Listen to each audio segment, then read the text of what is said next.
જામનગરમાં 12 વર્ષની સગીરાના અપહરણ મામલે દલિત સમાજમાં ભારે રોષ ફાટી નીકળ્યો છે।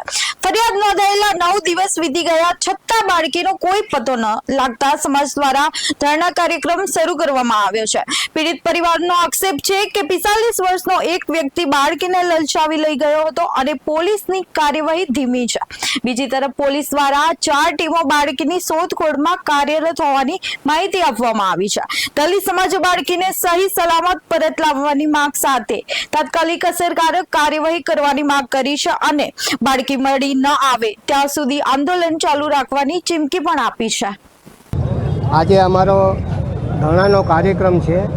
અમારી 12 વર્ષની દીકરી જે 45 વર્ષનો ઢગો ઉપાડીને વયો ગયો છે તેની સામે ફરિયાદ આજે 9 દિવસ થયા ફરિયાદને, અને મા બાપ વાલીઓ અનેકવાર પોલીસ ચોકે ધક્કા ખાવા છતાં પોલીસ એક રેડીમેડ જવાબ આપી દે છે કે તપાસ ચાલુ છે।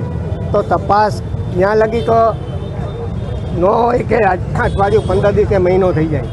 આજે જેટલી વિલંબ થાય એટલું દીકરી ઉપર ખતરો પેદા થાય, કારણ કે એની ઉપર આ ઇરાદાપૂર્વક વિલંબ પોલીસ કરી રહી છે અને બુટલેગરોને અને ગુનેગારોને અપહરણ કરવાને આજે વેગ આપી રહી છે કે કાંઈ પણ દીકરી ઉપર બળાત્કાર કરે કે મારી નાખે ત્યાર પછી પોલીસ જાગે એવું અમને લાગે છે।